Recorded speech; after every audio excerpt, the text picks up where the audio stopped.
Hello मेरे प्यारे साथियों, कैसे हैं आप सभी का स्वागत है आपके अपने YouTube channel Indian BRD classes में। और उम्मीद करता हूं कि आप सभी लोग अच्छे होंगे। मेरा नाम है शशिकांत और आज हम कवर करेंगे क्लास 12th का फिजिक्स का फर्स्ट यूनिट जिसका नाम है इलेक्ट्रोस्टैटिक्स।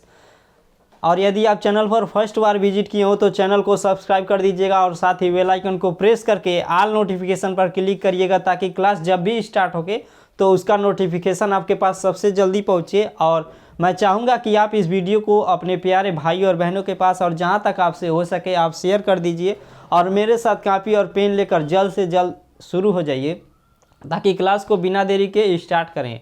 बता दें कि आज हमारा फर्स्ट यूनिट इलेक्ट्रोस्टैटिक्स शुरू हो रहा है जिसका फर्स्ट चैप्टर है कूलाम का नियम तथा वैद्युत क्षेत्र। चैप्टर का नाम लिख लीजिएगा, कूलाम का नियम तथा वैद्युत क्षेत्र। चैप्टर को स्टार्ट करने से पहले समझिए कि जो हमारा यूनिट है इलेक्ट्रोस्टैटिक्स, इलेक्ट्रोस्टैटिक्स जो है किसे बोलते हैं इलेक्ट्रोस्टैटिक्स। इलेक्ट्रोस्टैटिक्स मतलब होता है स्थिर वैद्युत की, यानी कि स्थिर मतलब होता है हमारा विराम, आप सभी लोग जानते होंगे विराम। और वैद्युतिकी का मतलब आवेश, आवेश से है, यानी कि विराम आवेश, यानी कि विज्ञान की वह शाखा जिसको हम बोल सकते हैं जिसमें विराम आवेश का अध्ययन किया जाता है उसे इलेक्ट्रोस्टैटिक्स अथवा वैद्युतिकी कहते हैं। अब चैप्टर का नाम लिखिए कूलाम का नियम तथा वैद्युत क्षेत्र। यह चैप्टर अपने आप में काफ़ी महत्वपूर्ण है। इसके बाद के जितने भी चैप्टर्स हैं इससे जुड़े हैं। यदि आप इस चैप्टर को अच्छे से नहीं पढ़ रहे हैं, नहीं समझ रहे हैं, तो आने वाला अगला चैप्टर भी आपको अच्छे से क्लियर नहीं होगा, समझ में नहीं आएगा। तो इसलिए आपसे रिक्वेस्ट है कि आप इस चैप्टर को अच्छे से पढ़िएगा, ध्यान देकर पढ़िएगा। और फर्स्ट हेडिंग लिखिएगा चार्ज, यानी कि आवेश।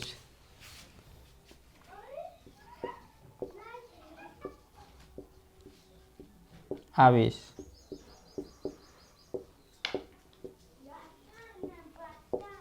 चार्ज की डिफिनीशन आप लोगों ने हाई स्कूल में पढ़ा होगा, यहाँ पर भी पढ़ना है चार्ज को। देखिए, चार्ज की कोई फिक्स डिफिनीशन नहीं है कि मैंने एक लाइन में बोल दिया वही आवेश का डिफिनीशन हो गया। इसमें क्या था कि लगभग 2500 से 2600 वर्ष पहले एक यूनान के दार्शनिक थे जिनका नाम था थेल्स। थेल्स ने देखा कि जब अंबर के पदार्थ को लेकर ऊन से या रेशम से रगड़ते हैं तो अंबर में एक गुण उत्पन्न हो जाता है जिसकी वजह से वह छोटे छोटे कागज के टुकड़ों अथवा हल्के तिनकों को अपनी ओर आकर्षित करने लगता है। लेकिन इनकी बातों पर ध्यान नहीं दिया गया और फिर 2000 साल तक, मतलब 2000 साल तक इनकी बातों पर कोई ध्यान नहीं दिया गया। और लगभग 1600 ईस्वी में एक इंग्लैंड के डॉक्टर गिलबर्ट ने देखा कि अंबर के ही भांति अन्य पदार्थ जैसे कांच हो गया, लाख हो गया, आबनूस हो गया, इनको भी यदि उनसे रगड़ कर, यानी कि रेशम के टुकड़े अथवा ऊन से रगड़ देते हैं तो इसमें भी वही क्वालिटी आ जाती है जो अंबर के साथ हुआ था। यानी कि कांच को भी रगड़ दिया जाता है तो यह भी कागज के छोटे छोटे टुकड़ों अथवा हल्के तिनकों को अपनी ओर आकर्षित करने लगता है, आकर्षित करने लगता है, समझिएगा। यानी प्रयोगों के आधार पर यह बताया था। यानी कि तब कहा जाने लगा कि पदार्थ वैद्युतमय हो गया है। पदार्थ वैद्युतमय होने का मतलब यह है कि पदार्थ जो भी कांच है, लाख है, वह किसी वस्तु को अपनी ओर आकर्षित करने लगता है, तब उनसे बोलते हैं कि पदार्थ वैद्युतमय हो गया है। यानी कि पदार्थ किसी वस्तु का, मतलब वैद्युतमय किसी वस्तु का वह गुण है जिसके कारण वह किसी छोटे छोटे टुकड़ों अथवा तिनकों को अपनी ओर आकर्षित करने लगता है। उम्मीद करता हूँ कि सभी लोग समझे होंगे, या फिर बचपन में आप लोग जब पढ़ने जाते होंगे तो आप लोगों ने किया होगा कि पेंसिल लिए होंगे और बाल में ऐसे रगड़े होंगे और कागज़ के जब छोटे छोटे टुकड़ों के पास ले जाएंगे तो हो सकता है कि दूर हट जाए या फिर चिपक जाए, ऐसा होता हुआ होगा। या फिर अभी आप लोग चेक कर लीजिए, कुछ कागज़ के टुकड़े चिपक जाएंगे और कुछ नहीं चिपकेंगे। यानी कहने का मतलब यह जो गुण उत्पन्न हुआ है, क्यों उत्पन्न हुआ है? रगड़ने के बाद ही उत्पन्न हुआ है। आप लोग जानते हैं कि जब किसी चीज़ में रगड़ते हैं तो वहाँ पर ऊष्मा उत्पन्न होती है। ऊष्मा उत्पन्न होती है, ऊष्मा एक प्रकार की ऊर्जा है और ऊर्जा का न तो नष्ट की जा सकती है और न ही उत्पन्न की जा सकती है। आइंस्टीन ने एक सिद्धांत दिया था। सिद्धांत के पहले यह माना जाता था कि द्रव्यमान और ऊर्जा दोनों एक दूसरे के दोनों एक दूसरे से कोई संबंध नहीं रखते, लेकिन जब आइंस्टीन ने अपना एक नियम दे दिया E बराबर mc², तब माना गया कि जो भी हमारा द्रव्यमान है, द्रव्यमान और ऊर्जा दोनों एक ही सिक्के के दो पहलू हैं, यानी कि द्रव्यमान को ऊर्जा में और ऊर्जा को द्रव्यमान में कन्वर्ट किया जा सकता है। तो समझिए, जब हम रगड़ते हैं तो वहाँ पर ऊष्मा उत्पन्न होती है। हो सकता है कि इसी ऊष्मा का प्रयोग करके जो हमारा कांच का टुकड़ा है या फिर अपनुस है या फिर लाख है, उसके जो आप लोग जानते ही हैं कि जो जितने भी इस पूरी पृथ्वी पर वस्तु हैं वह छोटे छोटे टुकड़ों अथवा कणों से मिलकर बने हुए होते हैं। पदार्थ जो होता है, वस्तु जो होता है हमारा पदार्थ से बनकर बना हुआ होता है। और यहाँ पर लिखिए, वस्तु पदार्थ अणु से बना होता है, अणु से परमाणु बने होते हैं, अणु परमाणु से और परमाणु इलेक्ट्रॉन, प्रोटॉन और न्यूट्रॉन से मिलकर बने होते हैं। समझिएगा, जब मान लीजिए कांच का टुकड़ा लिए, कांच का हमने कोई पदार्थ लिया और जब उसमें रेशम के टुकड़े अथवा ऊनी कपड़े से रगड़ते हैं तो हो सकता है इलेक्ट्रॉन, हो सकता है जो कांच का टुकड़ा है वह अपने ऊपर रेशम के टुकड़े का कुछ इलेक्ट्रॉन अपने ऊपर कर लिया हो, या फिर अपना कुछ इलेक्ट्रॉन रेशम के टुकड़े को रेशम के कपड़े में दे दिया हो, जिससे वह आवेशित होता है। इसी प्रकार से आवेश उत्पन्न होगा। समझिए, जैसे मान लीजिए मैंने नाइट्रोजन ले लिया, नाइट्रोजन नहीं, सोडियम कहेंगे इसको, Na। इसका परमाणु क्रमांक कितना होता है? 11 होता है। जब आप इसे इसकी कक्षाओं में भरते हैं तो क्या भरते होंगे? 2, 8 और 1 भरते होंगे। इसी प्रकार से मान लीजिए हमने क्लोरीन ले लिया, क्लोरीन को कैसे भरते हैं? 2, 8, परमाणु क्रमांक इसका 17 होता है और इसका 11 होता है। 2, 8 और 7 ऐसे भरते होंगे। अब देखिए, सोडियम के बाहरी कक्षा में 1 इलेक्ट्रॉन होता है, क्लोरीन के बाहरी कक्षा में 7 इलेक्ट्रॉन होते हैं। अब देखिए, यहाँ पर हमें अष्टक पूरा करने के लिए 7 इलेक्ट्रॉन चाहिए। एक सोडियम को अपना अष्टक पूरा करने के लिए 7 इलेक्ट्रॉन चाहिए और क्लोरीन को अपना अष्टक पूरा करने के लिए 1 इलेक्ट्रॉन चाहिए। जो 1 इलेक्ट्रॉन है इसको 7 इलेक्ट्रॉन चाहिए। 1 इलेक्ट्रॉन 7 इलेक्ट्रॉन को कभी खींच नहीं सकता, यानी कि सोडियम अपने आप को प्रबल बनाने के लिए इसी को क्या करता है? निकाल देता है अपने अष्टक में से। क्लोरीन देखिए, 7 इलेक्ट्रॉन मिलकर 1 इलेक्ट्रॉन को खींच लेते हैं और अपना अष्टक पूरा करके पूरा बना लेते हैं। यानी कि 1 जब ले लेगा तो वही हो जाता है, क्लोरीन पर 1 माइनस का चार्ज उत्पन्न हो जाता है। और जब वही सोडियम 1 इलेक्ट्रॉन था, बाहरी कक्षा में 1 इलेक्ट्रॉन होता है, लेकिन 7 इलेक्ट्रॉन को खींच नहीं सकता 1 इलेक्ट्रॉन, तो 1 इलेक्ट्रॉन अपने आप को त्याग देता है और फिर सोडियम पर ऐसे प्लस चार्ज उत्पन्न होता है। यानी कि इलेक्ट्रॉनों के त्यागने अथवा इलेक्ट्रॉनों की कमी हो रही है। देख रहे हैं, यहाँ से 1 इलेक्ट्रॉन जब निकालेगा तो कमी हो रहा है और यहाँ पर 1 इलेक्ट्रॉन प्रवेश कर रहा है यानी कि अपने अंदर ला रहा है, तब हमारे जाकर आवेश उत्पन्न हो रहा है। यानी कि कह सकते हैं कि इलेक्ट्रॉनों की अधिकता एवं कमी के कारण किसी वस्तु पर, किसी पदार्थ पर आवेश उत्पन्न होता है। उम्मीद करता हूँ कि सभी लोग समझे होंगे। यानी कि परिभाषा देख रहे हैं, आवेश की कितना सारा परिभाषा हो रहा है। एक तो रगड़ने के पश्चात जो ऊष्मीय ऊर्जा है, ऊष्मीय ऊर्जा का उपयोग करके इलेक्ट्रॉन क्या होते हैं कि अपनी कक्षाओं को छोड़कर दूसरी कक्षाओं में चल जाते हैं, या फिर दूसरी कक्षाओं से किसी अन्य कक्षा में चल जाते हैं, तब भी हमारा आवेश उत्पन्न हो जा रहा है। यहाँ से देखिए, 1 इलेक्ट्रॉन त्याग रहा है तब भी हमारा आवेश उत्पन्न हो रहा है, या फिर 1 इलेक्ट्रॉन अंदर प्रवेश कर रहा है तब भी हमारा आवेश उत्पन्न हो रहा है।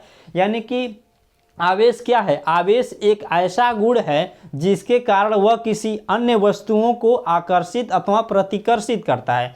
हो सकता है प्रतिकर्षित भी कर सकता है, आकर्षित भी कर सकता है। यानी कि जब वह वस्तु किसी अन्य वस्तुओं को आकर्षित अथवा प्रतिकर्षित करने लगता है, उसे बोलते हैं वैद्युतमय हो गया वह पदार्थ। वैद्युतमय होने का मुख्य क्या कारण है? वैद्युतमय मुख्य होने का कारण यह है कि पदार्थ आवेशित हो गया। आवेशित हुआ है तब भी वह जाकर किसी अन्य वस्तुओं को आकर्षित अथवा प्रतिकर्षित करता है। तो आवेश की क्या परिभाषा होगी, आप लोग लिख लीजिए।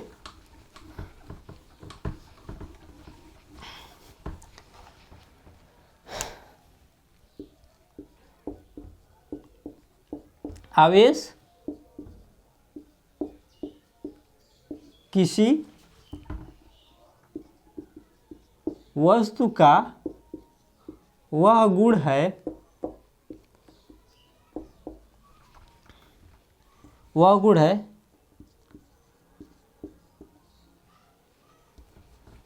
आवेश किसी वस्तु का वह गुण है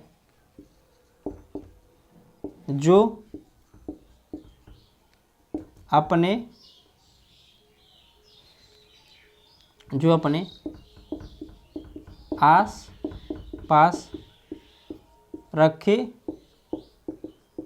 वस्तु को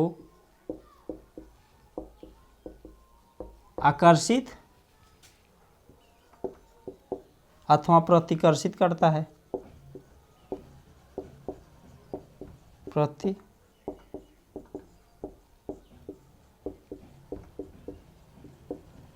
या फिर बोल सकते हैं कि आवेश किसी वस्तु का वह गुण है जिसके कारण वह वस्तु वैद्युत तथा चुंबकीय क्षेत्र का अनुभव करता है। मान लीजिए इसमें यदि यह आवेश आ गया तो यह क्या होगा, किसी वस्तु को या तो खींचेगा या फिर प्रतिकर्षित करेगा, यानी कि चुंबकीय क्षेत्र अथवा वैद्युत क्षेत्र का अनुभव करता है यह पदार्थ, तभी तो खींचेगा या फिर अट्रैक्ट करेगा। उम्मीद करता हूं कि सभी लोग समझे होंगे। अब समझिए,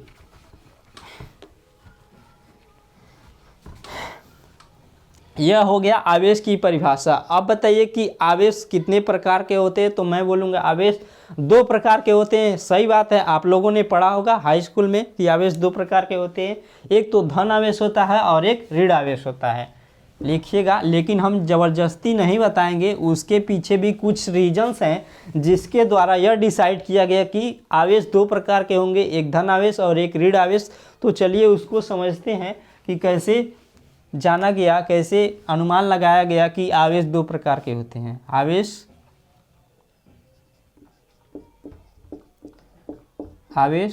का प्रकार।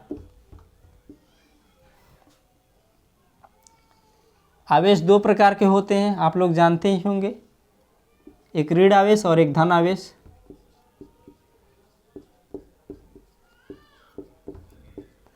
ऋण आवेश और दूसरा धन आवेश।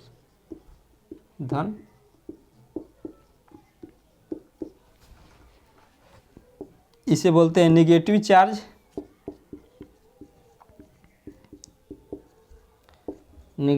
चार्ज, और इसे पॉजिटिव चार्ज।